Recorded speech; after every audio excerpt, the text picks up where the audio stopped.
ప్రకటన గ్రంథము 22వ అధ్యాయం 12-13 వచ్చిన. ఇదిగో త్వరగా వచ్చుచున్నాను, వానిని క్రియల చొప్పున ప్రతి వానికిచ్చుటకు నేను సిద్ధపరిచిన జీతము నా యొద్ద ఉన్నది. నేను అల్ఫయు ఒమేగయు మొదటివాడును కడపటివాడును ఆదియు అంతమునై ఉన్నాను. చాలు ఇక్కడ ఏమన్నా, ఇదిగో త్వరగా వచ్చుచున్నాను. ఎవరంటే వచ్చేది? క్రీస్తు వారు ఆయన చెప్తున్నాడు. యోహాను గారు చెప్తున్నాడు. ప్రకటన గ్రంథం అంతా కూడా ఎలా రాయబడుతుంది? యోహాను గారు పరలోకం వెళ్తాడు. ఎలా వెళ్తాడు? ఆత్మరూపిగా వెళ్తాడు. అంటే మొత్తం భవిష్యత్తులో ఎలా జరగబోతుంది? దానిలో 70వ వారం, ఈ ప్రకటన గ్రంథం అంతా కూడా దానిలో 70వ వారంలో జరుగుతుంది అనమాట.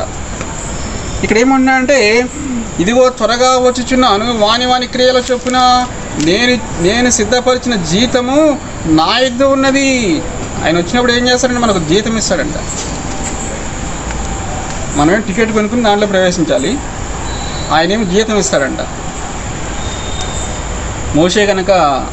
మోషే కనుక ఫరో రాజ్భవన్లోకి వెళ్తాడు రాజకుమారులాగా. మోషేని పెంచినందుకు మోషే తల్లికి మళ్ళీ వాళ్ళు జీతం ఇస్తారు. దేవుని ప్రణాళికలన్నీ అలా ఉంటాయి. యాక్చువల్గా మోషే చంపబడాలి, కానీ దేవుని ప్రణాళిక ఏంటి? మోషేని రాజభవనంలో పంపిస్తాడు. రాజకుమారులా పెరుగుతాడు.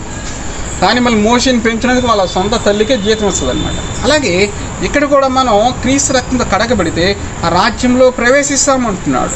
మళ్ళీ రాజ్యంలో ప్రవేశించడమే కాదు, భూమి మీద మనం చేసిన ఈ మినిస్ట్రీ ఆయన కోసం పని చేస్తాం కదా, ఆ పని చేసిన దానికి ఆయన జీతం ఇస్తాడు అంటారు. ఆ రాజ్యంలో చేర్చుకోవడమే కాదు, జీతం కూడా ఇస్తాడు. ఏ జీతం కావాలి? ఈ జీతం కావాలా? అమెరికా డబ్బులు కావాలా? ఈ జీతం కావాలి.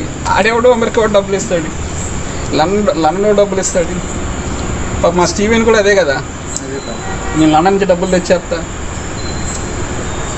నేను చెప్పేవారు, బాబా అయిన తర్వాత ముందు సబ్జెక్ట్ నేర్చుకో, ఇది ముందు మనకు కావాల్సింది. ఈయన జీతం ఇస్తాడు, వాళ్ళు ఇచ్చేది ఏంది? భూమి ఆకాశం సృష్టించింది మన దేవుడు. మనం ఆయన కోసం పనిచేస్తున్నప్పుడు ఆయన ఇస్తాడు. ఇందాక అర్లప్ప గారు మేము మాట్లాడుకుని అదే చెప్తున్నాను. ఇప్పుడు అబ్రహాం దేవుడు పిలుస్తాడు. అబ్రహాంకి డబ్బులు ఎవరు ఇచ్చారు? అమెరికా వాళ్ళు ఇచ్చారా? దేవుడు ఇచ్చాడు. మనంతా అబ్రహాం సంతానం, అమెరికా సంతానం కాదు. అబ్రహాంని ఆశీర్వదించిన దేవుడే మనల్ని కూడా ఆశీర్వదిస్తాడు. అమెరికా వాళ్ళ దగ్గర మనం తీసుకోవడం కాదు, దేవుడు మనల్ని బ్లెస్ చేస్తే అమెరికా వాళ్ళకి మనం ఇవ్వాలి. దేవుడు అలా బ్లెస్ చేస్తాడు. దేవునికి అసాధ్యమైంది ఏమీ లేదు. ఇప్పుడే కాదు, ఆయన మరలా వచ్చినప్పుడు మనకు జీతం ఇస్తాడంట. నేను సిద్ధపరిచిన జీతము నా యొద్ద ఉన్నది. ఇదిగో నేను త్వరగా వస్తున్నా, మీ పని మీరు త్వరగా కానీ మీరు పని చేయండి, నేర్చుకుంటారా బాబు అంటే రాలేరు. ఆ జీతంలో కట్ చేస్తాడు అన్నీ. మీరు ఎన్ని బైబిల్ క్లాసులు మానేశారో అక్కడ జీతం కట్ అవుతుంది ఒక్కొక్కరికి. ఇంకేమంటున్నాయంటే, నేను అల్ఫయు ఒమేగయు మొదటివాడను కడపటివాడను ఆదియు అంతమునై ఉన్నాను. నేను మొదటివాడను కడపటివాడను. యెషయా మనం చూసాం, ఏమంటాడు? ఇశ్రాయేలు రాజుని యెహోవా, వారి విమోచకుడైన సైన్యములకు అధిపతి యెహోవా ఇలాగూ సెలవిచ్చుచున్నాడు, నేను మొదటివాడను, నేను కడపటివాడను అంటాడు. ఆ యెహోవా ఎవరంటే ఈయన క్రీస్తు వారే. ఇక్కడ ఏమన్నాడు? నేను మొదటివాడను కడపటివాడను ఆదియు అంతము. ఇంకేమంటున్నాడు?